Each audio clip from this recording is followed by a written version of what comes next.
Years ago, in his book Plan of Attack, journalist Bob Woodward revealed a detail that few have forgotten. George W. Bush used the threat against Israel as one of the justifications for invading Iraq. In September 2002, during a confidential meeting with members of Congress, Bush stated that the war on terror was progressing. Al-Qaeda was being hunted down piece by piece. But according to him, the real danger was another: Saddam Hussein and his alleged weapons of mass destruction.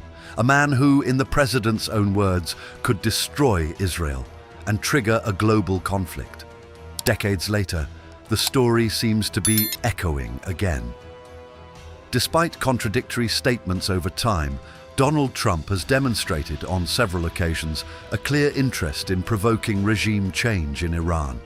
In a video published on Truth Social when announcing the attack, his message was direct, almost provocative. When it was all over, the people should take control of their own government. Perhaps, according to him, that was the only opportunity in generations. The following day, Israeli media reported the start of the war with a surprise attack in broad daylight on the Iranian Supreme Leader's compound in the heart of Tehran. Bunker buster bombs were reportedly used, eliminating the leader and dozens of key government and national security figures.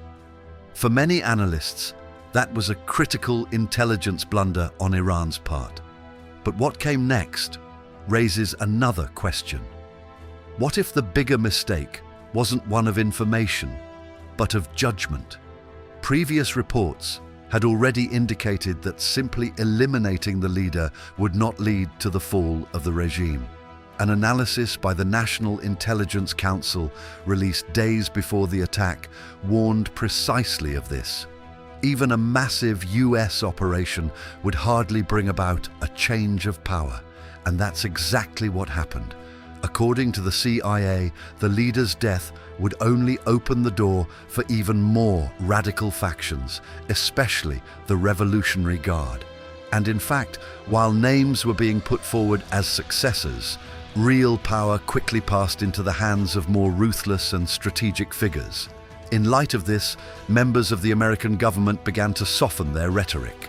The official narrative changed. It was no longer a war to overthrow the regime, although the regime, in a way, had already changed. Trump himself adjusted his tone. At a ceremony in the White House, he set aside the idea of regime change and focused on another objective: preventing Iran from obtaining nuclear weapons. But that position didn't last long. Days later, he hardened his rhetoric again, stating that there would be no agreement, only total surrender. Furthermore, he suggested the need for a new leader for the country. Confusion arose within the administration itself. While some denied any intention of regime change, others admitted that they would not oppose and might even help, should it happen. From the outset, the conflict was marked by hasty decisions and overly optimistic predictions. According to reports, the United States decided to support an Israeli attack that was already imminent. The plan, however, did not originate in Washington. It had been under development by the Israeli government since 2025, with the possibility of execution even without American support. And there was a central argument: the chance to overthrow the Iranian regime, but this view was not shared by everyone. The American intelligence community had already concluded that the most likely outcome would be the strengthening of more radical internal forces. Nevertheless, the plan went ahead. Military authorities have described the attacks as maximalist, going beyond strategic targets and directly targeting regime structures, something typical of operations aimed at a change of power. Inside the White House, there was resistance. The Vice President warned about the risks of starting another unpredictable conflict in the Middle East. Generals highlighted potential negative consequences. Other government members showed only moderate support. Nevertheless, the decision was made, and part of that decision was influenced by bold promises. In strategic meetings, the Israeli Prime Minister presented a near-ideal scenario: rapid destruction of Iranian military capabilities, little retaliation, and even internal revolts fueled by covert operations. It was an optimistic scenario, perhaps too optimistic. Some within the meeting itself were blunt in their assessment of these projections. Fantasy. Nevertheless, the bet was placed. Trump believed in a quick war, an accelerated collapse of the enemy. But the reality was different. Iran responded forcefully. Coordinated attacks targeted American bases, Israeli cities, and strategic trade routes. Allied militias joined the action. The conflict spread.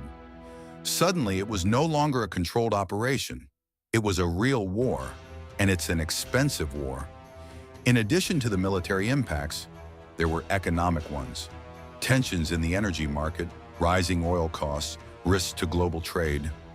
All of this began to directly affect the cost of living around the world. The closure of the Strait of Hormuz, one of the most important shipping lanes on the planet, further aggravated the situation. The global energy supply was disrupted on a scale that experts compared to, or even considered worse than, previous historical crises. Despite intense attacks, Iran has retained a significant portion of its military capacity. Its systems, developed over decades, have withstood the test of time. And this exposed another uncomfortable reality. The initial objectives were not achieved. The regime change did not happen. The military program was not completely neutralized, and the conflict is far from over. In the end, what seemed like a quick operation turned into a complex, expensive, and unpredictable scenario. A decision that now requires justification, primarily because it was sold as a solution, but delivered a much bigger problem.